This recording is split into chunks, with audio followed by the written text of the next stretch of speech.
Good afternoon, everyone. My name is Robert Ballinger. I'm presenting our in-service presentation for Job Corps here at the College of Eastern Idaho. We are I guess we're still a new-ish program. We've been here for about 6 months now. We came in right before the last in-service presentation. So we've got some updated information for you all. You're not going to get to see my lovely face for most of it, which is probably a blessing. I am going to switch over to sharing our screen so you can see our information, and then we will include this PowerPoint with the recorded copy of the presentation, so you don't have to watch the whole presentation again to go through everything. So I'm going to do that now.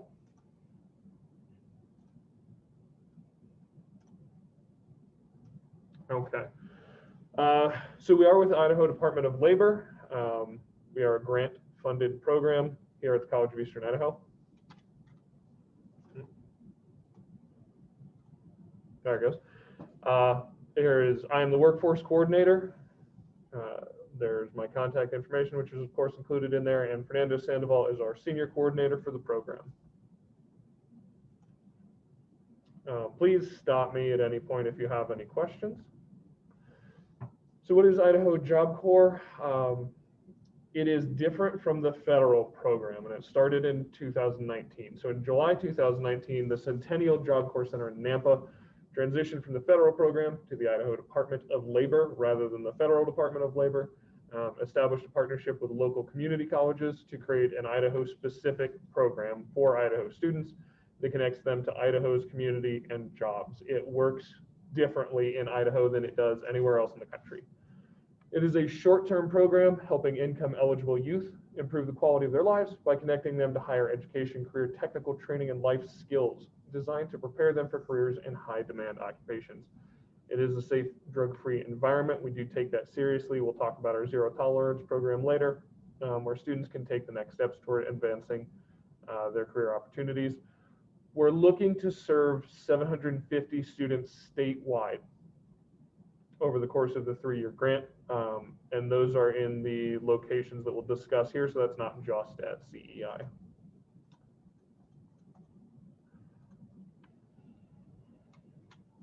There are 4 locations in the state. Nampa was the original center. It was based off of the original model for center-based rather than college-based, so they now have both a center and partner with College of Western Idaho. They do have a residential center. They're the only one in the state that still has a residential center, but it is currently closed due to COVID, and there is no reopening date at this time. So there is actually no Job Corps center anywhere in the country that has residential right now because of COVID. The other 3 locations in Idaho, Twin Falls at CSI, Idaho Falls here at College of Eastern Idaho, and Coeur d'Alene is the newest at North Idaho College, are not set up for housing in any way. So if you're familiar with the previous program, students would live on center, take classes on center. With the Idaho model, they can live at home and take classes at the community colleges. Eligibility criteria for our program. With some exceptions, students have to be between ages 16 to 24. If they do have a diagnosed disability, we can waive the upper age limit. The lower age limit is a hard cap though. They have to be U.S. citizen, legal resident, or DACA. They have to be legally able to work in the U.S.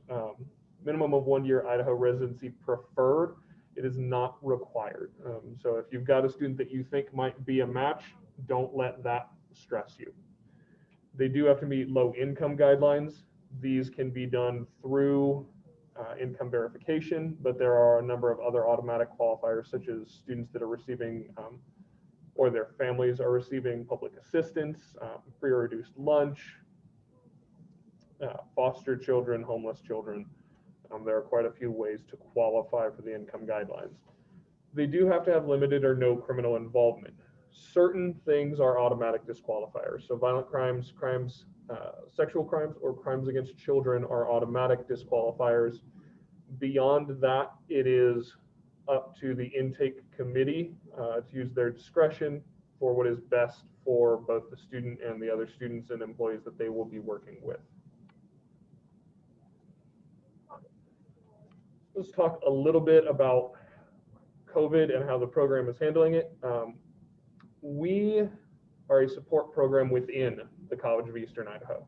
So we handle things as the college handles them. So the only things that have really changed for us, the college has made more classes available online. There are blended classes, there are hybrid classes. So that's just really opened up some more opportunities for students.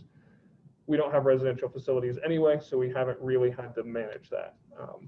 They do have meals available while they are in Job Corps, and we just handle that through the cafeteria. So that hasn't really changed, other than the cafeteria's hours changed a little bit. But as far as transportation, COVID didn't really change that for us. There are still transportation options available for students that we'll talk about later.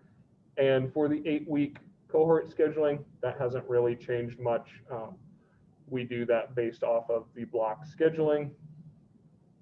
So we didn't really need to worry about a lot for COVID, honestly, other than just kind of preparing to switch to fully online in case we need to. These are the phases that we use as we progress a student throughout the program.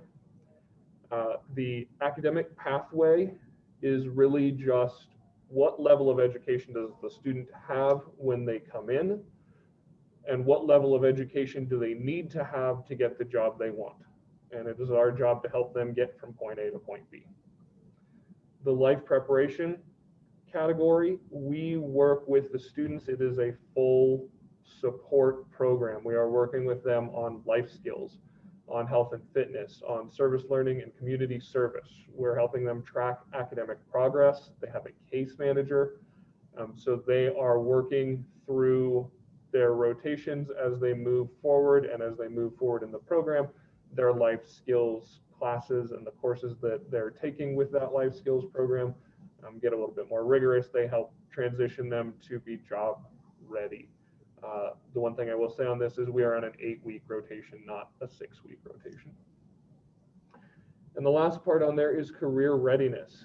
And that is a big portion of what we do with Job Corps. So we help them explore careers. We help them understand what is available, what degrees or certifications they need to get into the careers they want. If they don't know what careers they want, we help them research that.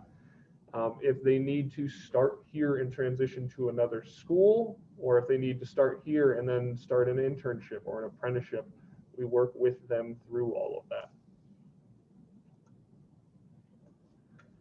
This is just an example of some of the life preparation classes that they are working through. And you can kind of see that some of these are on different pathways. So for example, professionalism, goal setting, critical thinking are some of those very basic soft skills that make you more employable.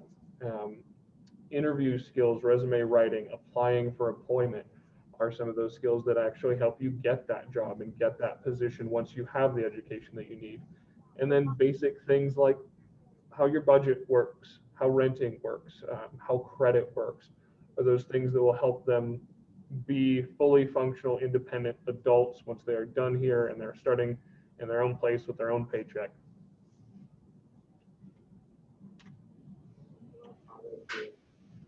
I'm gonna click through our little, there we go.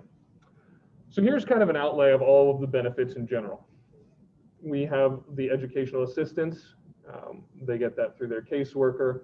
They get support tracking their classes. She can help them sign up for tutoring. They can come to her if they have problems.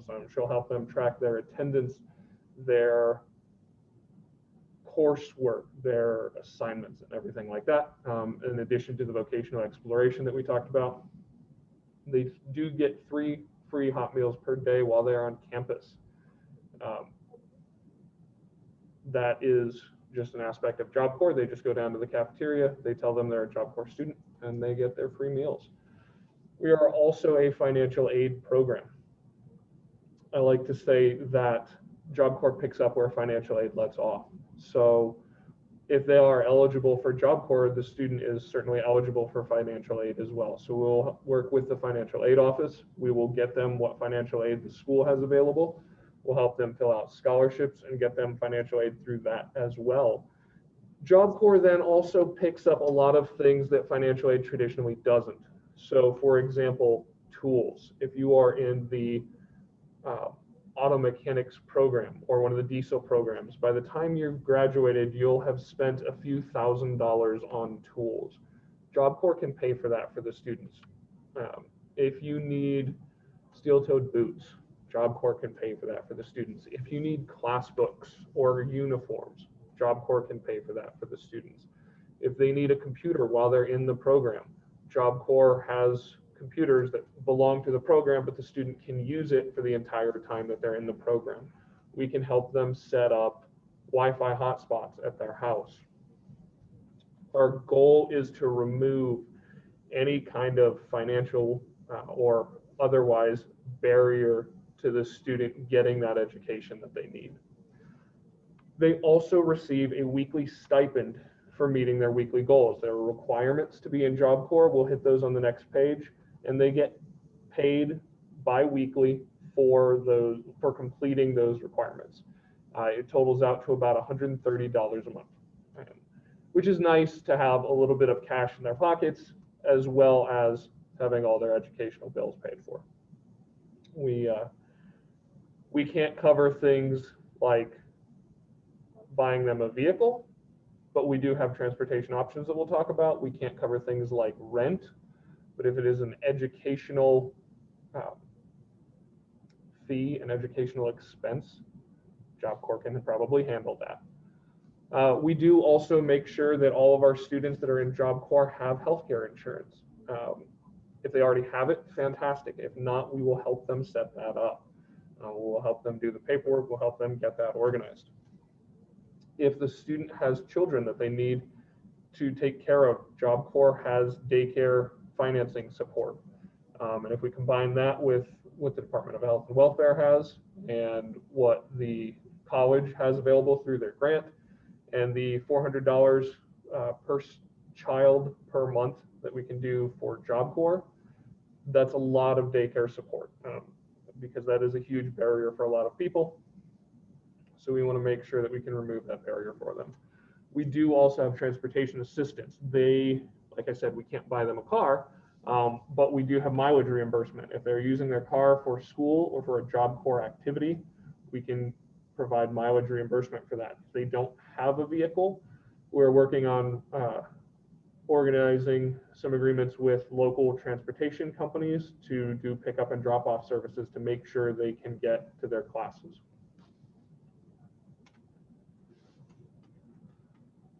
These are the expectations for the program. They need to maintain academic progress. Students have to have a 70% or better in all of their classes and no missing assignments. Now, as some of you probably know, some of the programs have a higher requirement than 70%. The student would, of course, need to maintain whatever that is for the program to remain in the program. For example, I know the diesel program has a 75% requirement on their tests to remain in the program. So a student might have a problem where they're no longer able to be part of the diesel program, but they might still be eligible for Job Corps. So that's part of that case management, is we want to make sure they never get to that point. They'll meet with their case manager for 30 minutes every week on their own in a 1-hour house meeting in small groups with their case manager, helping to track this, helping to make sure they're getting that support, helping to make sure that they're getting information from the community about jobs and opportunities. They also have 3 hours of service learning that they do every week. We are working with various programs within the community and looking even at starting up programs here at the school to help get them that community service, to help get them out and making connections and helping to make their community a better place. There's 2.5 hours physical activity requirement per week. And we have a lot of ways that students can make that. We have a health and activities coordinator who is working on a number of activities that sound like a lot of fun. If they don't want to do those larger activities, they can do it at home. She'll help them set fitness goals. If they need to join a gym, we can help them set that up and help them pay for that.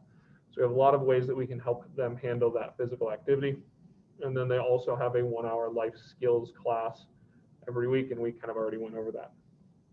So what they're looking at is about 30 hours of Job Corps activities per week, and that is including their classes here at College of Eastern Idaho, their study time, their time with tutors, and everything like that. So it's not 30 hours on top of, it is 30 hours including their education. Some of the students panic a little bit when they hear 30 hours because they think that means they're going to have, a 50-hour class week, and that's not the case.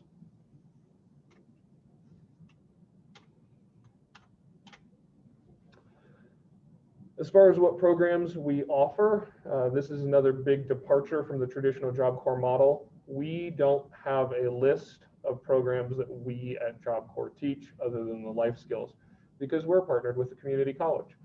So we offer everything that the College of Eastern Idaho offers. They would sign up as usual, they would take classes as usual, in addition to the support and the organization from Job Corps. So they can do their general education, they can do their Associate of Arts or Science, they can do any of the technical programs, whether they want to do the basic technical, the advanced technical, or the associates in that program. They can also do workforce training and GED prep, where traditional financial aid can't cover those things. Job Corps actually can. So literally anything that the College of Eastern Idaho offers, they can sign up, they can take those classes as usual, and then they would take those classes with the additional support and additional rigor of the Job Corps program and the additional financial aid of the Job Corps program. So we don't teach any of these, you all do, and we take advantage of that. As far as career paths, some students come in knowing exactly what they want to do. That's fantastic. We will help them along that path. We're still going to give them extra information because maybe they don't really know that much about what they've picked. If they do, fantastic. If not, we'll help them get that information. If they don't know what they want to do, we will help them get that information. We will work with the labor market information, and we'll work with the jobs that are available, whether that career has a good outlook, whether it looks like it's going to grow in the next 10 years, or if it's actually declining. That would probably be something we would make sure they're aware of, is the future outlook for that career, the job placement rates for that career, what kind of hours they're going to work, where those jobs are. Maybe the student wants to move, maybe they really, really want to stay local. We'll explore that with them as well as how much money they can make in those programs.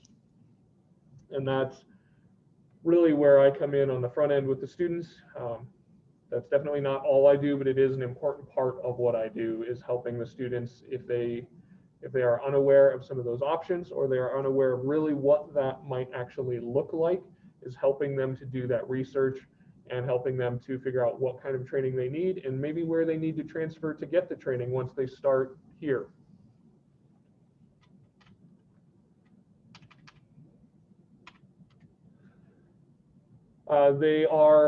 If they're a Job Corps student, they're automatically a College of Eastern Idaho student. Of course, all their programs are through the College of Eastern Idaho.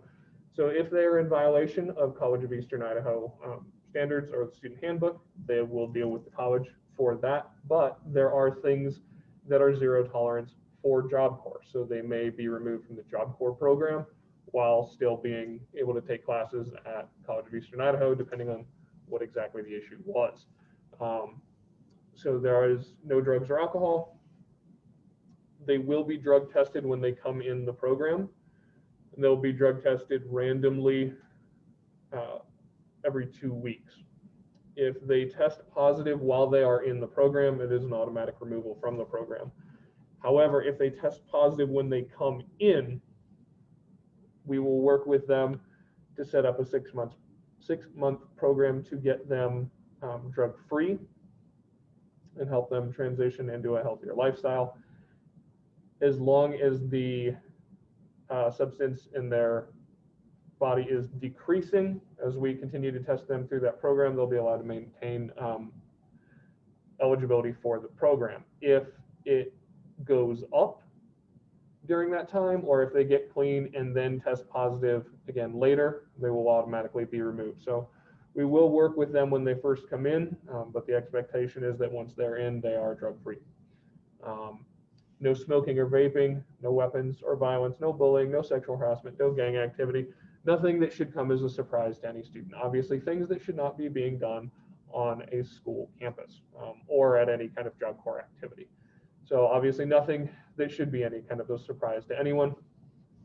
And if for some reason that was a surprise or they had a problem with anything on the list, Job Corps participation is 100% voluntary, and we don't want to have an individual in the program who's going to make it unsafe for other individuals in the program or who would make it unsafe for other College of Eastern Idaho students. These are the essentials that we really expect from a student in order for them to succeed. So they need to be willing to comply with the rules. There are requirements for the program. There are consequences for not following the requirements of the program. They need to stay drug and alcohol free. They do need to take responsibility for their actions and behaviors. We are working to make them the most employable that they possibly can be, and nobody's going to be employable if they're unwilling to take responsibility for their own actions. Traditionally, Job Corps centers have a dress code. We do not have a center. Students aren't living on campus. So what we are more focused on is that they are wearing clothing that is appropriate and safe for the environment that they're working in. So that's going to look very different for a welding student than it would for a dental technician. So they would be required, and we would support them with that clothing if they needed support with that clothing to dress appropriately for their program. They do need to interact well with other students, both on campus. We certainly wouldn't want any kind of incident happening on campus, and with students during Job Corps activities. We really want to help keep campus clean, obviously. Keep it clean, keep it organized, keep it safe for everybody. And then the last three on here: start at college, enroll, or start a career, enroll in college, or join the military. Those are the Job Corps goals for the grant. That is how a student is considered successful as we report back to the grant. They need to do one of the three. They do sign a form when they enroll in Job Corps that states that they are planning on doing one of the three. I like to joke with them that Job Corps is not the place that you go to take a couple of community college classes and then crash on your mom's couch for the next 2 years. That's not really why Job Corps is here. And if you want to do that, you can do that without us. It would actually be quite a lot more work to do that with us. Lastly, we do follow up with them for 1 year after the program on a 3-month basis. So 3 months, 6 months, 9 months, and 12 months. I check in with the students. They agree to participate in surveys after they graduate Job Corps, and we help make sure they are still being successful, whether that means they need help with job placement or transitioning to a different career, whether that means they need help transferring credits or enrolling in the military, if they need help with housing or money management or transportation resources in the community, we will help get them access to those in the community.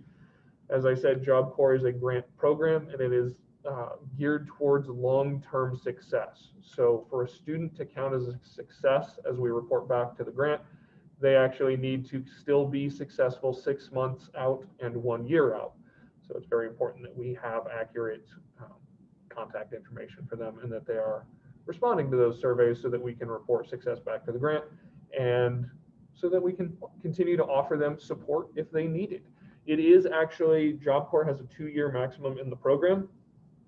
If a student only uses 1 year of the program, they transition out into a career, they contact me 6 months later and they say, this isn't working out for reasons X, Y, or Z.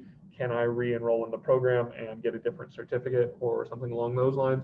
And they're still eligible for the program, then they can come back for that last year that they haven't used yet.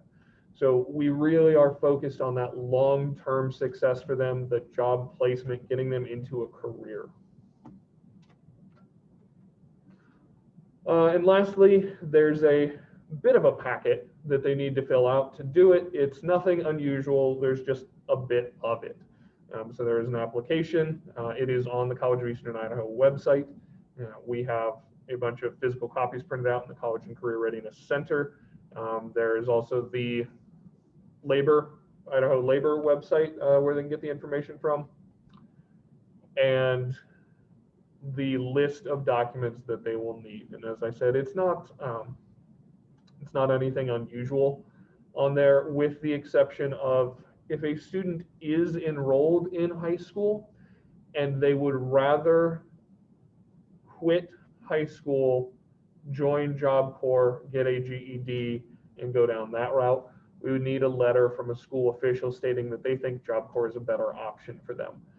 Traditionally, students could not be enrolled in Job Corps and high school at the same time. If you wanted Job Corps, you had to leave high school, transition out, get a GED through Job Corps, and continue from there. That is not the case with the Idaho branch. A student is welcome to remain in high school and be part of Job Corps. There are certain programs that the College of Eastern Idaho offers that do not require the completion of a high school diploma or a GED to start them. Any of the workforce training programs, any of the apprenticeships are age-based, and they start at 16, and so does Job Corps eligibility.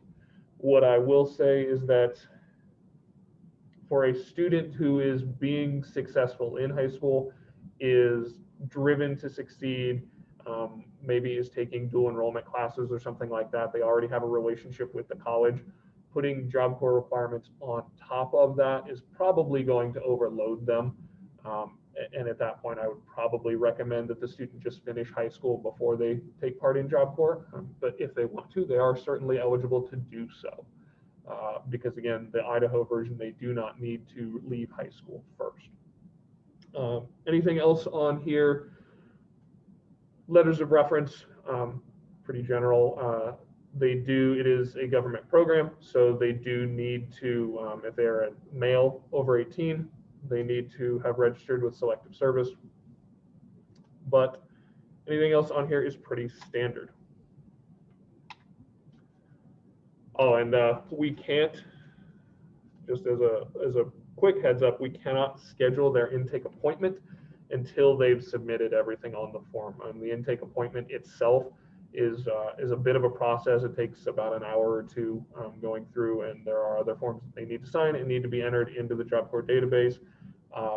And it really cannot be done if they don't have all of these documents already.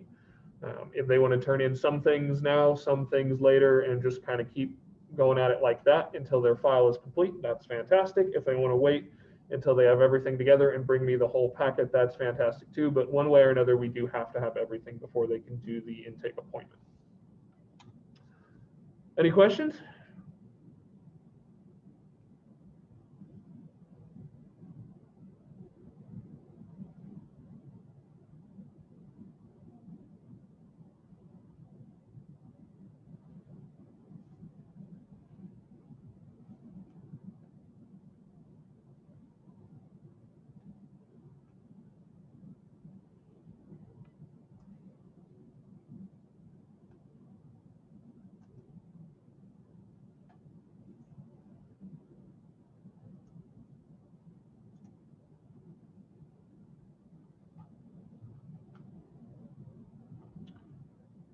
I'm going to, unless anybody needs it right at the moment, I'm going to stop screen sharing because I can't see if anybody's typing in chat while I'm screen sharing. Okay.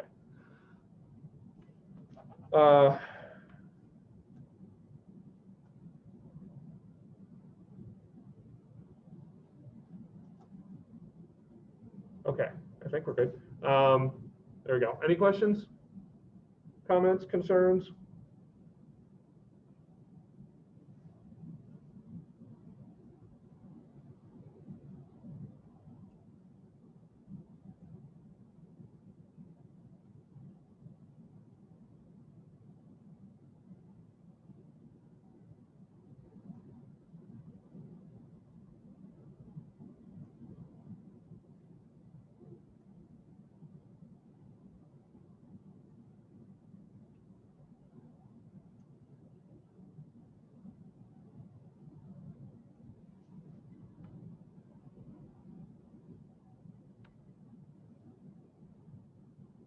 Okay.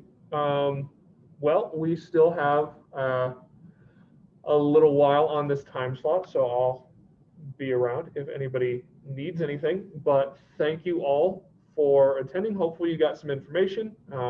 Hopefully this isn't the first time you're hearing about Job Corps on the campus. We've certainly reached out to a lot of people, so hopefully you're kind of used to hearing from us by now, but hopefully you learned something a little bit new too. So please let us know if we can help you. We are there in the College Career Readiness Center. Come on into 345, and we're happy to help.